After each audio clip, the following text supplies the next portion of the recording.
শোনা কথায় সবাইকে সুস্বাগতম। সবাই কেমন আছো? আশা করি খুব ভালো আছো। আজকে যে ঘটনাটা বলবো, ঘটনাটা আমাদের দীঘা, পুরীর বা মায়াপুর, তারাপীঠের না, আন্দামানের একটি হোটেলের ঘটনা বলবো। সে বোন আন্দামানে এখনো থাকে কর্মসূত্রে, কলকাতার মেয়ে। তার হাজবেন্ডের সাথে বিয়ের পর সে আন্দামানে বসবাস শুরু করে। ঘটনাটা তোমাদের সাথে শেয়ার করছি। সবাইকে বলবো একটা করে লাইক করে দাও, যারা এখনো পর্যন্ত ভালোবেসে চ্যানেলটাকে সাবস্ক্রাইব করনি করে নিও, পাশে থেকো।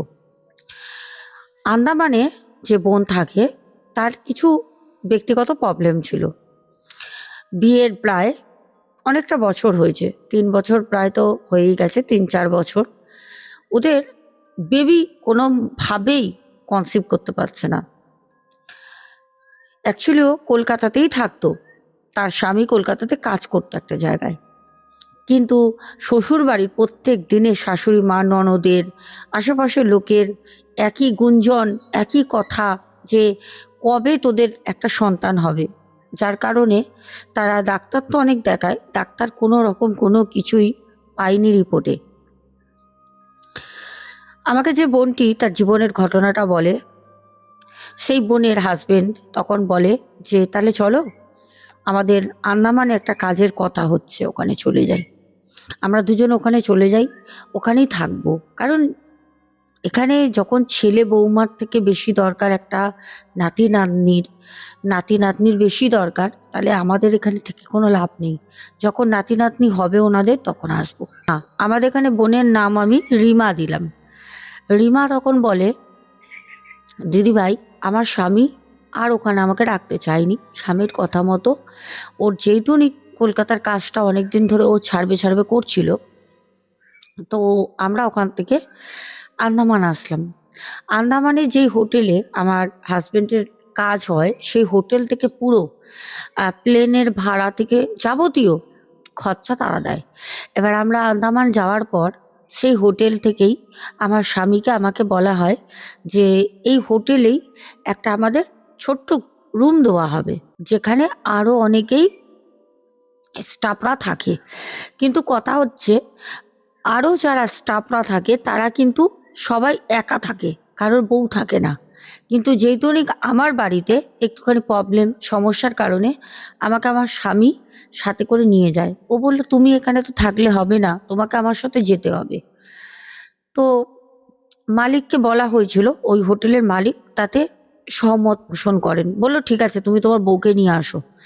এবার কেন আমাকে নিয়ে যেতে বলেছিল সেটাও আমি একটুখানি ক্লিয়ার করে দিই। সেটা হচ্ছে, বোন রিমা বলে, দিদি ভাই, ওখানে রান্নার কাজের জন্য একজন মেয়ের প্রয়োজন ছিল।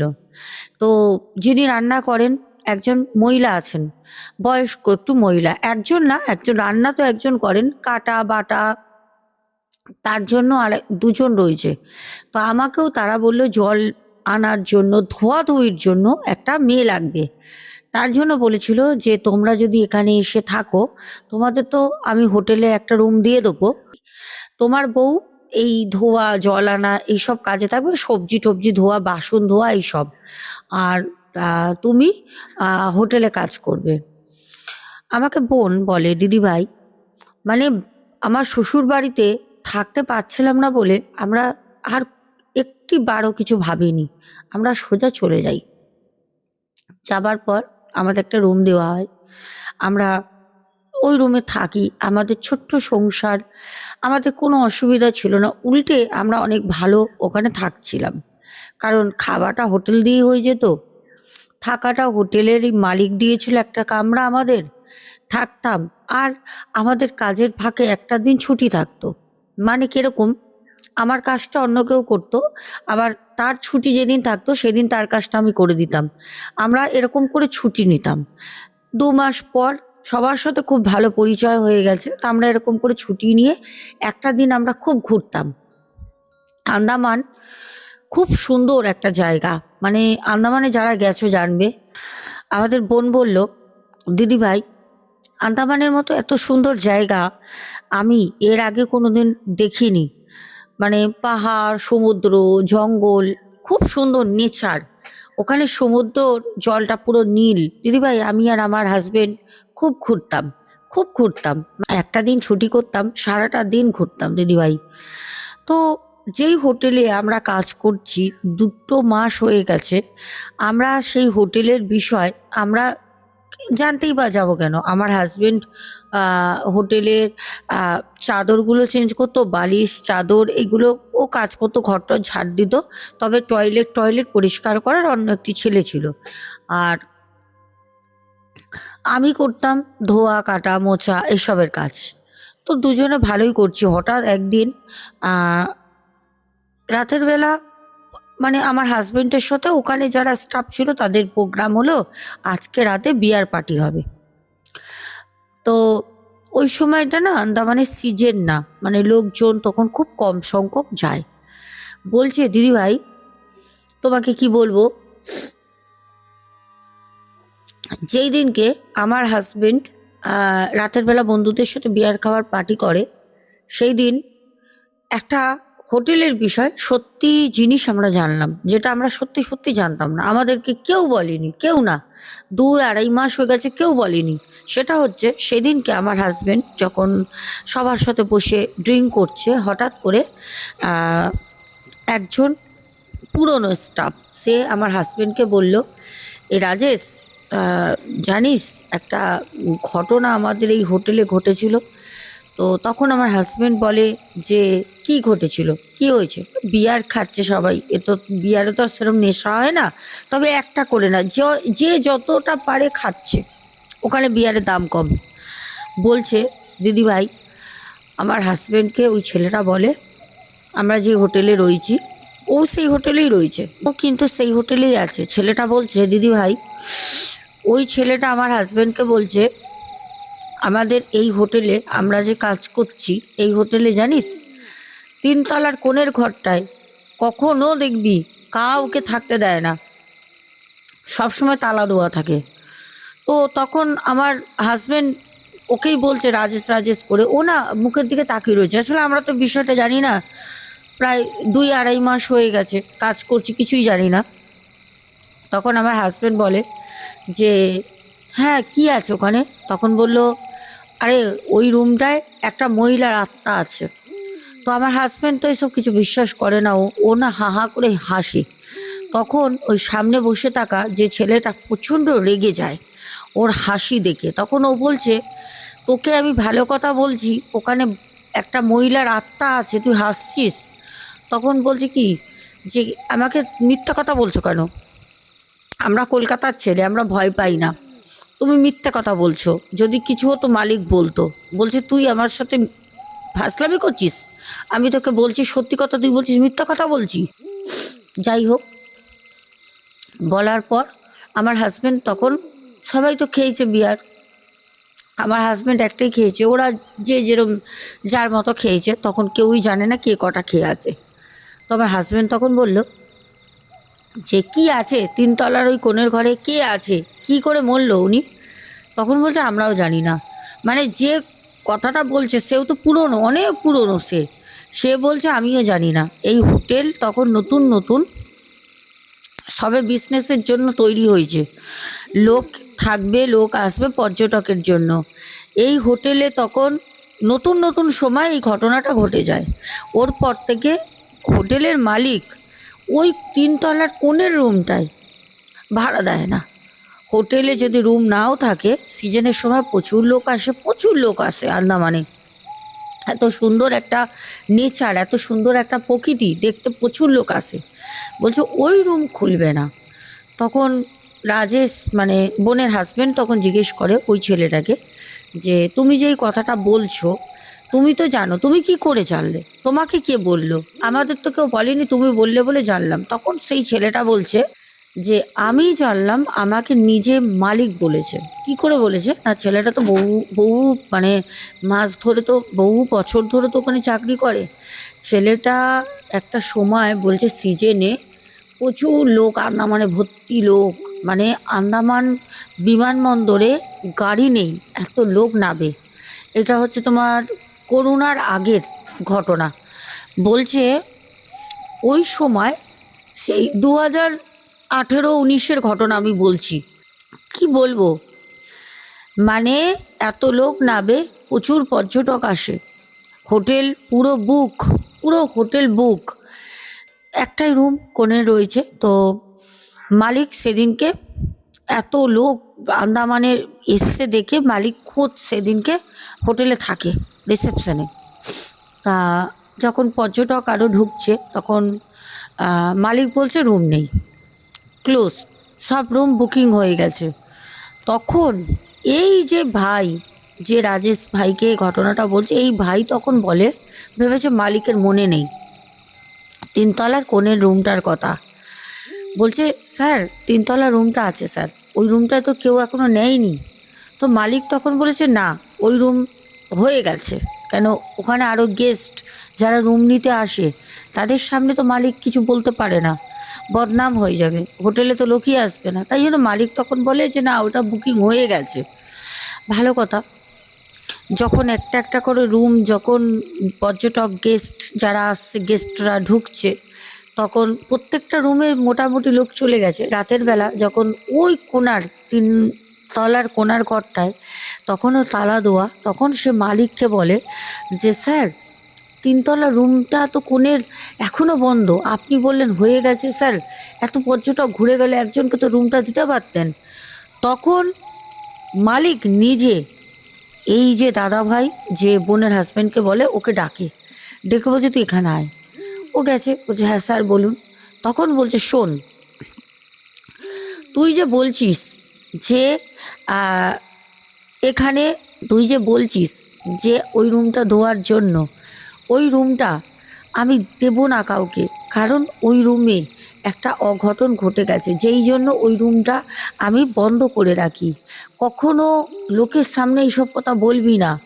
তখন সেই দাদাটা বলছে স্যার আমি তো জানতাম না, আমি ভেবেছি একটা রুম তো বাকি রয়েছে, হলে তো ভাড়া আমাদেরই ভালো, আমি ওই জন্য বলেছি স্যার, আমি জানতাম না।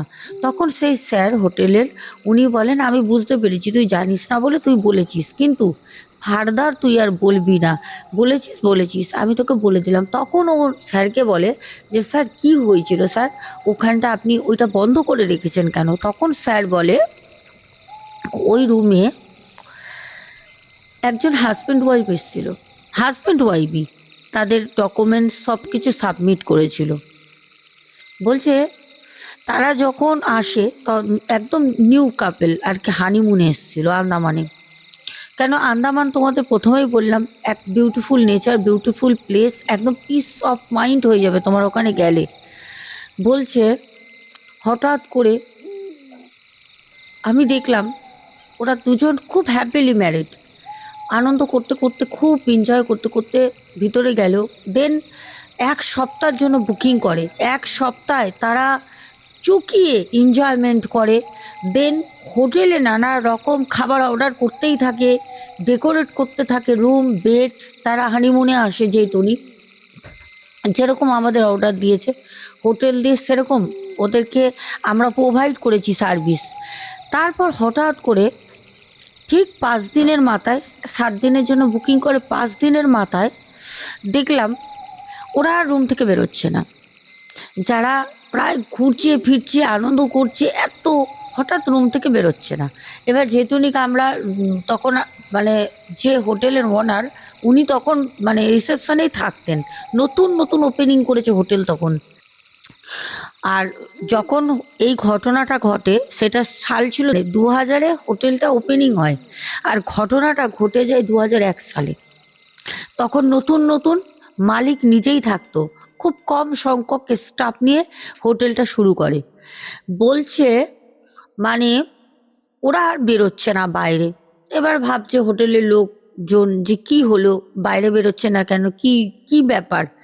এবার হয় না প্রত্যেক দিন একটা মানুষ দুজন ঘুরতে যাচ্ছে, আনন্দ করছে, গাড়ি নিচ্ছে, হোটেলে নানা রকম খাচ্ছে, সাজাচ্ছে সব কিছু, কিন্তু হঠাৎ করে আর রুম থেকে বেরোচ্ছে না, তাদের আর দেখা যাচ্ছে না।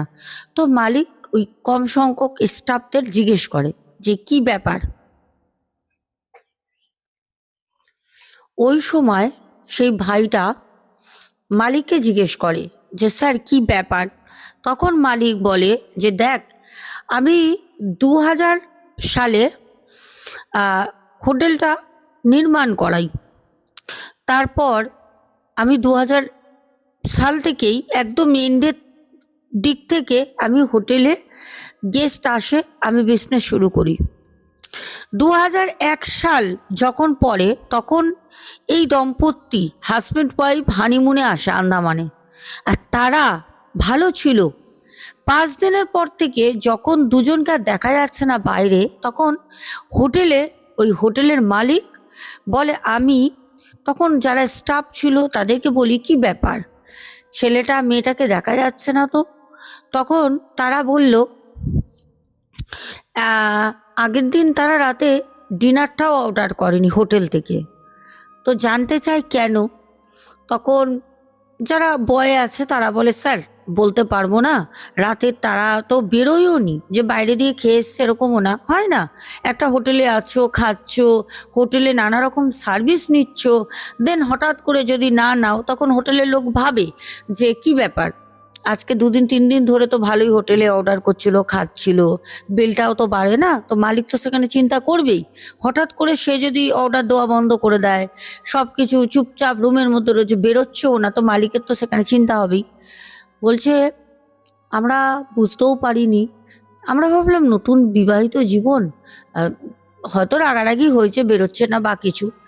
তারপর তারা বেরোচ্ছে না ঠিক পরের দিন, যেদিন ওরা ঘরটা ছাড়বে, রুমটা, তার আগের দিন ইভিনিংয়ে হাজব্যান্ড একা বেরোয়। কখন ভিতরে এসছে, ওদের তো হোটেলে গেস্ট আসতেই থাকে, সেটা লক্ষ্য করেনি। পরের দিন যখন ওরা চেক আউট করবে রুম থেকে, তখন বারবার আমরা জানি কোথাও ঘুরতে গেলে দেখবে চেক আউটের সময় একটু দেরি হলেই নয় রিসেপশন থেকে কল করে, নয় কাউকে পাঠাবে, এসে বলবে যে স্যার বা ম্যাডাম আপনাদের সময় হয়ে গেছে, রুমটা আপনারা ছাড়েন এই টাইমের মধ্যে, এরকম ওরা বলে। তো যখন রুমটা ওরা ছেড়ে নিচেও আসছে না, ফোন করছে রিসেপশন থেকে, ফোনও অ্যাটেন্ড করছে না, তখন মালিক নিজে উপরে যায়। কারণ যেহেতু 2 দিন ধরে সেরকম ওদের দেখা যায়নি, স্বামীটাকে আগের দিন দেখেছে, মালিক দেখেনি, হোটেলের এক বয় দেখেছিল। সে বলে, তো কখন ঢুকেছে না ঢুকেছে জানে না, তো ভাবলে হয়তো ঘুমিয়ে টুমিয়ে পড়েছে নাকি, এখনো পর্যন্ত কোনো সারা শব্দ নেই। তখন তারা মালিক একজনকে নিয়ে হোটেলের উপরে যায়। যখন উপরে যায় তখন উপরে গিয়ে দেখছে রুম ভিতর থেকে লক করা। এবার ওরা যথারীতি মানে বেল, যে ডোর বেল আছে সেটা তো তারা পেশ করেই যাচ্ছে, বেল বেজেই যাচ্ছে, কোনো সারা শব্দ নেই। রিসেপশনে মালিক ফোন করে, নিচে একজন ছিল রিসেপশনে বসিয়ে গেছিল, ওকে বললো, রুমের ভিতরে তো ফোন আছে, ফোন করো, ঘুমালে উঠে যাবে। ফোন করছে, সেই ফোন কেউ অ্যাটেন্ড করে না। মানে মালিক তো তখন রীতিমতো শকড যে কি হচ্ছে, খুব খুব ভয় পায়। তারপর যেটা ঘটনা ঘটলো সেটা হচ্ছে, যখন কোনো কিছু হচ্ছে না, দরজাটা লাস্টে পুলিশকে কল করে, পুলিশ আসে, পুলিশের সামনে দরজাটাকে কেটে বার করা হয়। তখন দেখছে বউটি বিছানার মধ্যে অচৈতন্য অবস্থায় পড়ে আছে। পরে যেটা জানা যায়, বউটি মারা যায়, স্বামীটা কিন্তু পালিয়ে যায়, স্বামীটাকে অ্যারেস্টও করা হয়েছিল পরে। আর বউটি ওই যে রুমে, অ্যাকচুয়ালি বউটি তো নিজে মরেনি, স্বামীটাই মার্ডার করেছে। পরে অনেক কিছু তথ্য পাওয়া গেছিল যে স্বামীটার অন্য কারোর সাথে কোনো সম্পর্ক ছিল বা কিছু, অনেক রকম কিছু, পরে সত্যটা কাছে আসে। কিন্তু বউটা যে মারা যায়, এবার ওই রুমটা না ভাড়া দেওয়া হতো, কিন্তু ভাড়া দেওয়া হলে কি হবে, ওই রুমে প্রথম প্রথম যখন দিত না, মানে একজন দুজন ধরো এসছে 2-3 দিনের জন্য, আন্দামান তো একদিনের জন্য কেউ যায় না, গেলে 1 সপ্তাহ, 5 দিন, 4 দিন, তো এরকম একজন দুজন এসে রিপোর্ট করেছিল যে আপনাদের রুমের মধ্যে নানা রকম শব্দ হয়, মেয়ে ছেলের কান্নার শব্দ হয়, হ্যাঁ একটা নাকে নাকে কান্নার শব্দ পায়, এরকম বলেছে। তা মালিক কোনো সময় কর্ণপাত করেনি। মালিক ভাবছে যে হতে পারে পাশাপাশি রুমে কেউ ভাড়া আছে, সে হয়তো পাশাপাশি রুমে অন্য কারোর সাথে ঝামেলা হচ্ছে, সেটাই শুনে বলে। তো এই বিষয়টা নিয়ে মালিক কখনোই মাথা ব্যথা করেননি। কিন্তু যখন ওখানে এক রিপোর্টার আসে, বলছে 2023-এর ঘটনা বলছি আমি, 2023 না, ঘটনাটা ঘটে হচ্ছে 2019, 2019 কি 2009, আমার ঠিক মনে নেই, ঘটনাটা বলেছিল 2009-এই হবে। 2009 এক রিপোর্টার আসে, তো রিপোর্টারকে ওই রুমটা দেওয়া হয়। তো ওই রুমটা খুব খুব মানে ডেডিকেটেড রুম বলা হয় না, সেই রুমটা ওরকম, মানে কোনো কাপিল আসলে ওই রুমটা নেয়, মানে খুব হাই স্ট্যান্ডার্ড হাই ফাই ভিআইপিরা থাকলে ওই রুমটায় থাকে। রুমটা এতটাই সুন্দর ডেকোরেট করা। তো ওই রুমটায় তাদের সাথে যে অভিজ্ঞতা হয়, তারা সবটা একটা সাউন্ড থেকে শুরু করে সব কিছু সাউন্ড ক্যাপচারগুলো ওরা ভিডিও করে, সাউন্ড ক্যাপচারগুলো ভিডিও করে ওই মালিককে শোনায়। মালিক নিজের মুখেই এগুলো বলে, মালিককে শোনানো হয়। মালিক তখন বুঝতে পারে যে একটা মানুষ যদি থাকে রুমে, ধরো আমি গেছি, আমি বললাম দাদা রাতের বেলা কে কাঁদছিল, নাকে নাকে কান্নার শব্দ পাচ্ছিলাম, ভূত পেতের ব্যাপার নাকি? না না, হোটেলের মালিক কখনোই বলবে না, না না ঠিক আছে।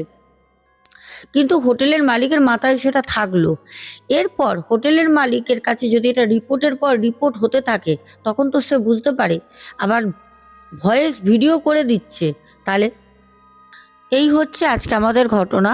যখন পরপর রিপোর্টগুলো পেতে থাকে, তখন নিজে থেকেই খুব তৎপর হয়ে ওঠেন। আর সেই দিন থেকে উনি সেই দরজা ওই রুমের চিরতরে লক করে দিয়েছেন, উনি ওই দরজা খোলেনও না, একটি বারের জন্য খোলে না। স্টাফরা বহুবার বলে যে স্যার কিছু হবে না, আপনি খোলেন, আমরা পরিষ্কার পরিচ্ছন্ন তো করি। বলেন না, ওই দরজা উনি সেই যে বন্ধ করেছে 2009 সালে, 2009 সালে যে রিপোর্টার রিপোর্ট করে দেখিয়েছিল, সেই থেকে ওনাদের সামনেই লক করা, সেই থেকে আজ পর্যন্ত 2026 সেই লক আর খুলিনি, ওরকমই বন্ধ আছে।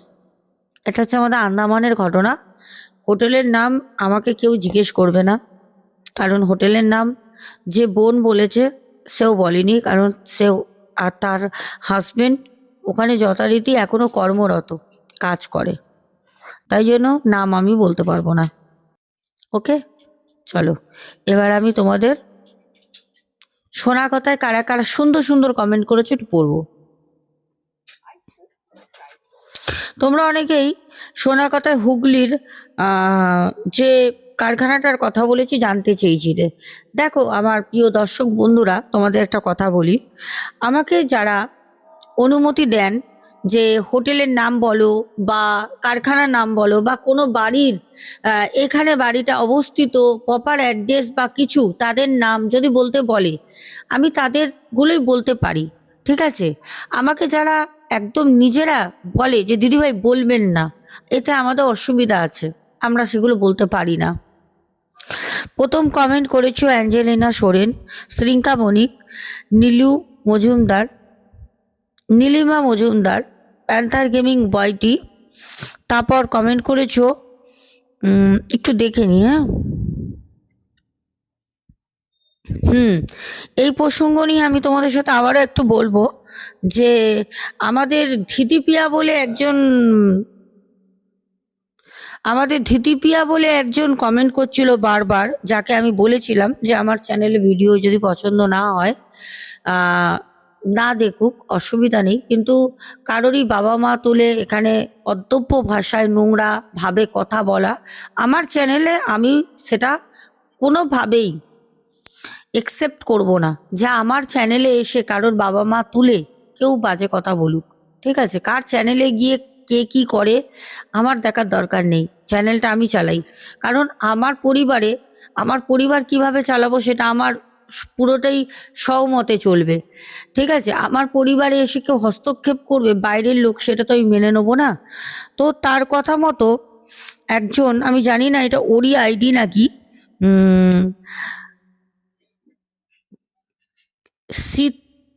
সিটস মেয়ে জাজেল এরকম কিছু একটা নাম, আমি স্পেলিং বলে দিচ্ছি। প্রথম ডলারের একটা সিম্বল করা, দেন আবার একটা ডলারের একটা সিম্বল করা আছে, তারপর লেখা আছে ITSMAIL এ ZEL, একই সাথে লেখা, আমি জানি না কি নাম।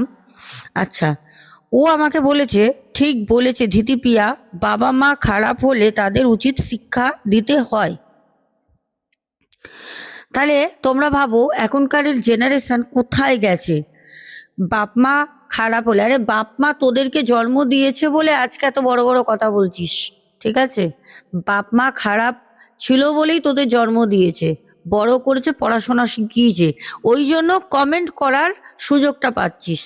যদি সেই বাবা মা মূর্খ করে রেখে দিত, চায়ের দোকানে কাজ করাতো, তাহলে পারে এইখানে এসে কমেন্ট করতে পারতিস না, বুঝেছিস?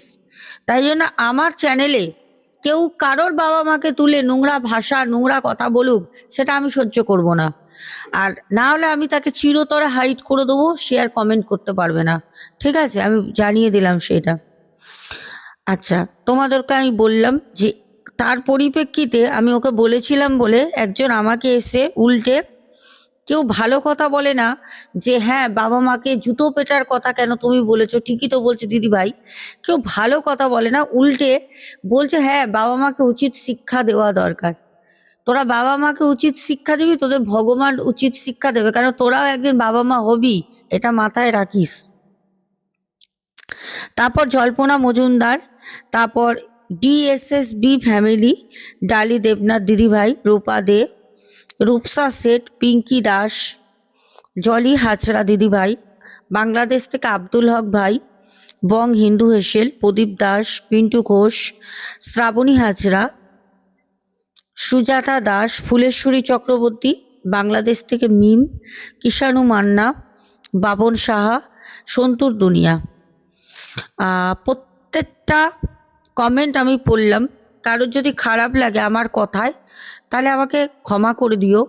আর যদি মনে হয় না বাবা মা তুলে, বাবা মা যতই খারাপ হোক বাবা মা তুলে এরকম কথা কেউ এসে চ্যানেলে বলুক, তাহলে পরে যারা কমসে কম এরকম কমেন্ট করবে তাদের কমেন্টের নিচে তোমাদের মতামত রেখো, এটা আমি তোমাদের অনুমতি দিচ্ছি। কারণ তোমরা তো আমাদের পরিবারের মানুষ, কেউ খারাপ কমেন্ট করলে তোমরা তাদের উচিত নিচে শিক্ষাটা দিও, চুপ করে থেকো না, ঠিক আছে? তাহলে তাদেরই মতো তোমরাও হয়ে যাচ্ছ। যাই হোক, এখনের মতো আসছি, সবাই খুব ভালো থেকো, আর দেখা হবে আমাদের বেঙ্গলি ব্লগার সোনায় রাতে। এখনের মতো টাটা।